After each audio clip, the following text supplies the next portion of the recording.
Hi, Alan here. Well, at least the middle part of Alan. But my face isn't important, at least not for this video.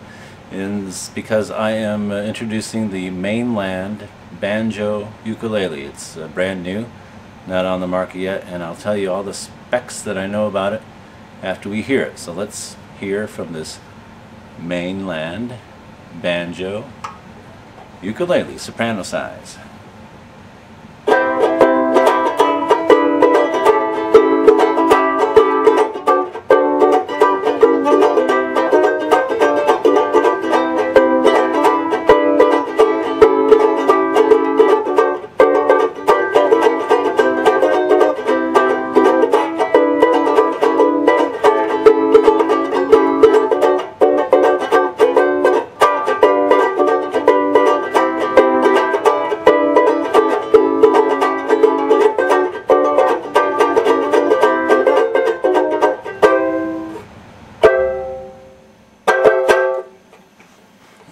Alright, let's hear it with picking.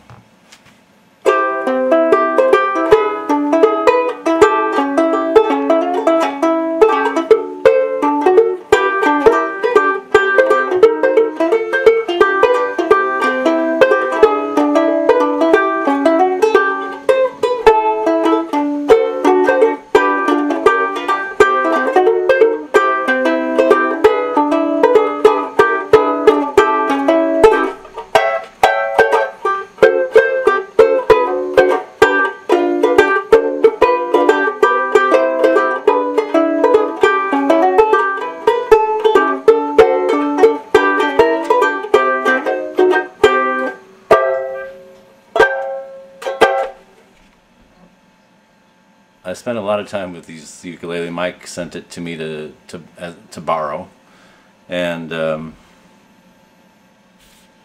I really wish I could keep it because it's so cool. For one thing, it's light, and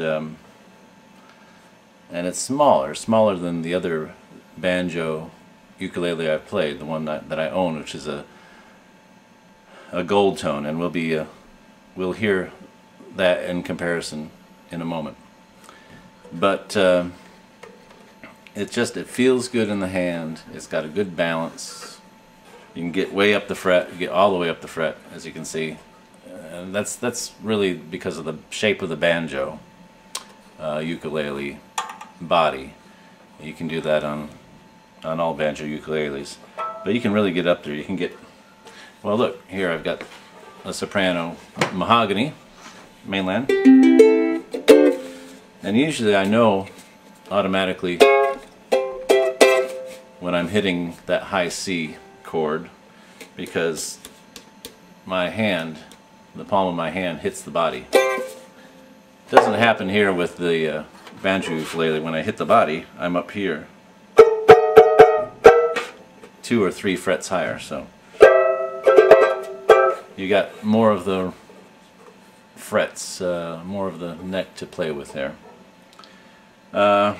Okay, here are some of the specs sent to me by Mike from Mainland Ukes. It's going to retail for about $285, which would make it the cheapest, least expensive banjo uke out there. Everything else is well above $300 range. They'll have them in gloss and matte satin finish.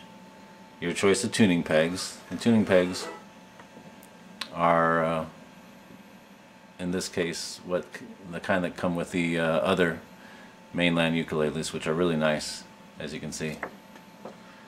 They'll have plywood cases, hard cases soon, which I haven't heard of any place that you can get hard case banjo ukuleles cases. They're working on a natural wood look maple and also a concert version as well. And also Mike says he plans to sell parts too. They'll come with a gig bag. The neck is mahogany. The body is laminate. And the hard cases, he's planning to sell them for an extra $50 if you want that, which is nice. Okay, Anyway, my first impression when I got it is like, I really like this color. I think the natural color would look good too. And in the, especially the neck, you can really see the wood grain in there on the neck. The binding around the headstock is missing.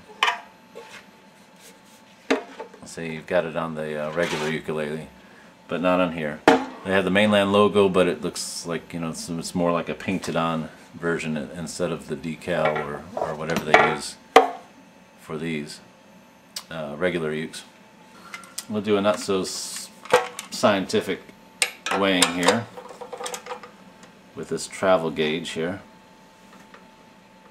Okay, okay. It's barely registering here on the meter. Let's compare it to the weight of my Gold Tone Banjo Deluxe. Yeah, okay. That is quite a bit more in weight. So let's hear how they sound in difference.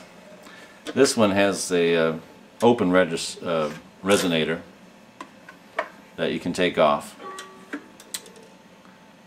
But even when you take it off, you still are left with this metal on the outside too. In fact, all it is when you take the resonator off the Gold Tone is the wood. So you're not making it any lighter. And so when I usually play this, I have to have a strap that's hooked into one of the holes. So let's compare. Here's the Gold Tone.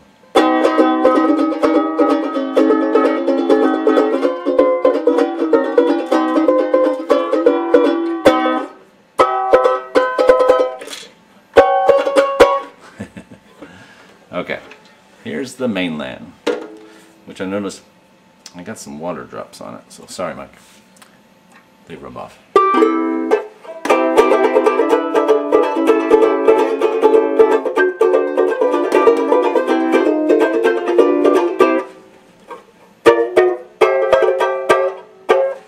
The body, the drum head here, or banjo head here, it's kind of rough. It's not like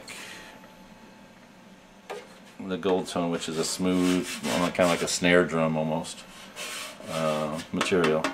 I guess exactly like a snare drum. But this one has the look of one of the older banjo ukes because it's rough. It's almost like, I don't know, the material they used on old banjos. Taking a look around, you know, you've got the screws here that you can tighten to pull down this ring, which would tighten the head, but fewer than the Gold Tone. Gold Tone may have gone a little bit overboard with the number of screws that they have there. It just weighs it down even more. But this, I just think I can't praise highly enough, and I thank Mike for sending it to me to borrow at least for a while. Because if I had the choice, I would probably take this because of its lighter weight, which means more portable for me. A slightly padded gig bag. It's got a shoulder strap, which is nice. I've been using that a lot every day this week. And it has a pocket as well.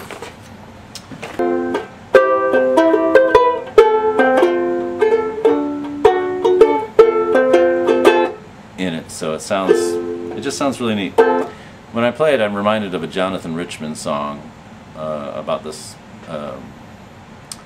Fender Stratocaster, where he's called the sound like a tin can falling on a dead-end street.